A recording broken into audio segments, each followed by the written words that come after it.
سبيل الدموع سبيل مريح تنهدى يا صاحي كي تستريح وبث الدعاء الخفي الصريح يسعك الفضاء الرحيب الفسيح سبيل الدموع سبيل مريح تنهدى يا صاحي كي تستريح وبث الدعاء الخفي الصريح يسعك الفضاء الرحيب الفسيح ഒരു മാരത്തോൺ നടക്കുകയാണ്, വളരെ ദീർഘദൂര ഓട്ടം നടക്കുകയാണ്.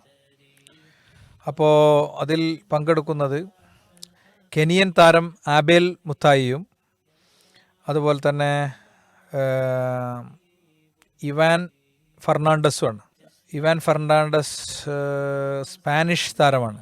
സ്പാനിഷ് താരം ഇവാൻ ഫെർണാണ്ടസും കെനിയൻ താരം ആബേൽ മുത്തായിയുമാണ് മത്സരത്തിൽ പങ്കെടുക്കുന്നത്. അപ്പോൾ ഫിനിഷിംഗ് സ്റ്റേജിലേക്ക് എത്തുകയാണ്. ആളുകൾ ആർപ്പ് വിളിയോടുകൂടെ കയ്യടികളോടുകൂടെ ഈ രണ്ട് താരങ്ങളെയും പ്രോത്സാഹിപ്പിച്ചുകൊണ്ടിരിക്കുകയാണ്. അപ്പോൾ കെനിയൻ താരം ആബേൽ മുത്തായി രണ്ടുപേരും മാരത്തോൺ ഓട്ടത്തിൻ്റെ തളർച്ചയിൽ ഫിനിഷിംഗ് ലൈന് മുന്നിൽ കണ്ടുകൊണ്ടുള്ള അവസാനത്തെ നിമിഷങ്ങൾ പൂർത്തീകരിക്കുകയാണ്. അപ്പോൾ ഈ ആബേൽ മുത്തായിക്ക് ഒരു ചെറിയ കൺഫ്യൂഷൻ വന്നു. അദ്ദേഹം ഫിനിഷിംഗ് ലൈനിൻ്റെ 10 മീറ്റർ മുമ്പ് ഉള്ളൊരു ലൈനാണ് ഫിനിഷിംഗ് ലൈൻ എന്ന് വിചാരിച്ചിട്ട് അവിടെ അയാൾ ഓട്ടം ക്ലോസ് ചെയ്യാണ്. അപ്പോൾ ബാക്കിൽ നിന്ന് ഇവാൻ ഫെർണാണ്ടസ് ഉറക്കെ വിളിച്ചു പറയുന്നുണ്ട്, താങ്കൾ ഫിനിഷിംഗ് ലൈനിൽ എത്തിയിട്ടില്ല, പെട്ടെന്ന് ഫിനിഷിംഗ് ലൈനിലേക്ക് കുതിക്കൂ, താങ്കൾക്ക് അർഹതപ്പെട്ടതാണ് ഈ വിജയം എന്ന് ഈ തൊട്ടു പിന്നിൽ 1ാം സ്ഥാനക്കാരനായി മത്സരിക്കാൻ ഓടുന്ന ഇവാൻ ഫെർണാണ്ടസ് ഉറക്കെ വിളിച്ചു പറയുന്നുണ്ട്. പക്ഷേ സ്പാനിഷ് ഭാഷയിലായതുകൊണ്ട് ആബേൽ മുത്തായിക്ക് അത് മനസ്സിലായില്ല. ഇപ്പോൾ വീഡിയോ ദൃശ്യത്തിൽ കാണുന്നത് പോലെ ലോകം ചങ്കിടിപ്പോടെ ത്രില്ലോടെ ഇങ്ങനെ നോക്കിയിരിക്കുകയാണത്. മത്സര വിജയം പ്രഖ്യാപിച്ച് കൈകളുയർത്തി ഈ 10 മീറ്റർ അപ്പുറം ആഘോഷിച്ചുകൊണ്ടിരിക്കുന്ന ആബേൽ മുത്തായിയെ ഇവാൻ ഫെർണാണ്ടസ് തള്ളി തള്ളി തള്ളി ആ ഫിനിഷിംഗ് ലൈനിലേക്ക് എത്തിക്കുകയാണ്. അപ്പോൾ മാധ്യമപ്രവർത്തകർ, അവരുടെ ഈ മത്സരം കണ്ടുകൊണ്ടിരിക്കുന്ന ആസ്വദിക്കുന്ന ആളുകളൊക്കെ എണീറ്റ് നിന്ന് കൈയടിച്ചു, ഹൃദയത്തിൽ നിന്ന് സല്യൂട്ട് അടിച്ചു.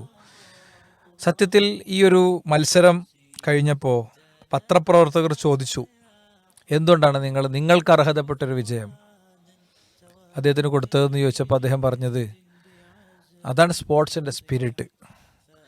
ഒരിക്കലും മറ്റൊരാൾക്ക് വരുന്ന കൺഫ്യൂഷനിൽ നിന്നല്ല എൻ്റെ വിജയം ഉണ്ടാകേണ്ടത്, എൻ്റെ സ്കില്ലിൽ നിന്നാണ് എൻ്റെ വിജയം ഉണ്ടാകേണ്ടത്. അവസാനം ഒരു വാചകം കൂടി അദ്ദേഹം ചേർത്തു, ഇതൊക്കെ എൻ്റെ അമ്മ കാണൂലേ.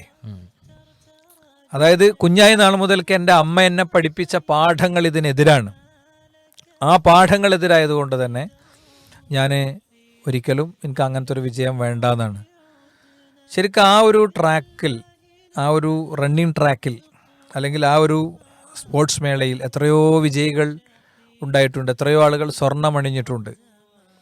പക്ഷേ ഇവാൻ ഫെർണാണ്ടസ് സ്വർണ്ണമണിയാഞ്ഞിട്ടും ഓർക്കപ്പെട്ടു. ഇവിടെ ഈവൻ പീസ് റേഡിയോ ഫ്ലോറിൽ നിന്ന് പോലും അയാൾ ഓർക്കപ്പെട്ടു. എന്ന് പറഞ്ഞാൽ ഇതിൽ നമുക്കൊരുപാട് പാഠങ്ങളുണ്ട്. ഒന്ന്, നമ്മുടെ ജീവിതം എപ്പോഴും സുതാര്യമായൊരു പ്രതലമായിരിക്കണം. അവിടെ ചതിയുടെ, വഞ്ചനയുടെ, കാപട്യത്തിൻ്റെ ഒരു ചെറിയ ലാഞ്ചന പോലും ഉണ്ടാകരുത് എന്നൊരു വലിയ പാഠമുണ്ട്. പിന്നെ 2, നീതിയുടെ പക്ഷത്തായിരിക്കണം. നമുക്ക് നഷ്ടം സംഭവിച്ചാൽ പോലും നീതിയുടെ പക്ഷത്തായിരിക്കണം. പിന്നെ മത്സരത്തെക്കാൾ വലുതാണ് മനുഷ്യത്വം എന്നത് സ്പോർട്സാണ്. ഇപ്പോൾ ഇത് ഒരു പൊളിറ്റിക്കൽ ഫൈറ്റ് നടക്കുന്ന കാലത്താണ് നമ്മൾ ഈ ഒരു വിഷയം ഡിസ്കസ് ചെയ്യുന്നത്. ഇലക്ഷനിൽ വിജയിക്കാൻ വേണ്ടി എന്ത് പരിപാടി എടുക്കുന്ന ആളുകളുണ്ട്, എന്ത് പരിപാടി. വാക്ക് മാറ്റാനൊരു പ്രശ്നമല്ല, നുണ പറയാനൊരു പ്രശ്നമല്ല, മനുഷ്യന്മാരെ പറ്റിക്കാനൊരു പ്രശ്നമല്ല. അജണ്ടകൾ സെറ്റ് ചെയ്ത് മുന്നോട്ട് പോകുന്ന മീഡിയകൾ, അജണ്ടകൾ സെറ്റ് ചെയ്ത് കൊടുക്കുന്ന പൊളിറ്റിക്കൽ ലീഡേഴ്സ് ഒക്കെ മനുഷ്യൻ കഴുതയാണെന്ന് ആവർത്തിച്ച് ഓരോ രാവിലും പകലിലും പറഞ്ഞുകൊണ്ടിരിക്കുകയാണ്. വളരെ മിനിമം അജണ്ടയുള്ളൂ. ഇപ്പോൾ മുമ്പ് വലിയൊരു പൊളിറ്റിക്കൽ ഫൈറ്റ് നടക്കുന്ന കാലത്ത് ഒരു വാഗ്ദാനം ചെയ്ത ഒരു പാർട്ടിയുടെ ഭാരവാഹിയോട് ചോദിച്ചു, നിങ്ങളിങ്ങനെ ഒരു വാഗ്ദാനം ചെയ്തിരുന്നല്ലോ. അപ്പോൾ അതിന് അദ്ദേഹം കൊടുത്ത ഉത്തരം, ഇലക്ഷൻ കാലത്ത് ആരൊക്കെ എന്തൊക്കെ പറയുന്നതാണ്. അപ്പോൾ നമ്മളെ സംബന്ധിച്ചിടത്തോളം നമുക്ക് ഇതിൽ നിന്ന് ഇങ്ങനത്തെ ഒരുപാട് അർത്ഥങ്ങൾ കിട്ടും. വിജയം എന്നതിൻ്റെ അർത്ഥം പുനർനിർമ്മിച്ച് വായിക്കണം. ശരിക്കും വിജയിച്ചത് ഇവാൻ ഫെർണാണ്ടസ് ആണ്. ഇവാൻ ഫെർണാണ്ടസ് വീണ്ടും വീണ്ടും ചരിത്രത്തിൽ സ്മരിക്കപ്പെടുകയാണ്. ഇലക്ഷൻ്റെ കാര്യം പറഞ്ഞ സമയത്ത് എന്തും പറയാം എന്നുള്ളത് വലിയ അപകടകരമായ വർത്തമാനങ്ങൾ പറയുന്നത് ഒരു പ്രശ്നമല്ല എന്നുള്ള അവസ്ഥയിൽ ആളുകളുണ്ട്. ഇപ്പോൾ ഈ ഒരു സംസാരം കാരണത്താൽ ഇതൊരു വർഗീയ പരാമർശമാണ്. ഇപ്പോൾ ഇലക്ഷൻ്റെ ചട്ടത്തിനെതിരായ സംസാരമാണെങ്കിലും അതൊന്നും പ്രശ്നമല്ല, ഞാൻ അങ്ങനെ തന്നെ പറയും എന്ന് വാശി പിടിക്കുന്ന ആളുകൾ നമ്മൾ കാണും. അതിനപ്പുറത്ത് ഈ ഒരു വാക്ക് പറഞ്ഞാൽ അതുകൊണ്ട് സമൂഹത്തിൽ വലിയ ഒരു വർഗീയ കലാപത്തിന് പോലും കാരണമാകുന്ന വർത്തമാനങ്ങൾ, അല്ലെങ്കിൽ മതത്തിൻ്റെ അടിസ്ഥാനത്തിലൊക്കെ ആളുകളെ വേർതിരിച്ച് സംസാരിക്കുന്ന പ്രയോഗങ്ങളൊക്കെ ആളുകൾ ഉപയോഗിക്കുകയാണ്. അത് പാർട്ടികളുടെ നേതാക്കന്മാരും അതിൻ്റെ പ്രധാനപ്പെട്ട ആളുകളും തന്നെ ഉപയോഗിക്കുകയും അത് ഇലക്ഷൻ്റെ ഒരു പ്രചാരണത്തിനും മറ്റൊരാളെ തെറ്റിക്കാനും ഇവരെ കൊണ്ട് എതിരാക്കിപ്പിക്കാനും ഒക്കെയുള്ള ശ്രമങ്ങൾ നടത്തുക എന്നുള്ളത്, അത് ഒരു വിജയം ഒരുപക്ഷെ അതുകൊണ്ട് നേടാം എന്നാണ് വിചാരിക്കണമെങ്കിലും ആളുകൾ ഇതൊക്കെ തിരിച്ചറിയാണ് ചെയ്യുക. അതൊന്നും ഇത് വിജയത്തിൻ്റെ കാര്യമായി മാറൂല. അത് നേരെ തിരിച്ചടിക്കുന്ന അനുഭവങ്ങളാണ് മുമ്പത്തെ പല ഇലക്ഷനുകളിലും ഉണ്ടായിട്ടുള്ളത്. നമ്മൾ അതിലേക്ക് മാത്രം ചുരുങ്ങണില്ല.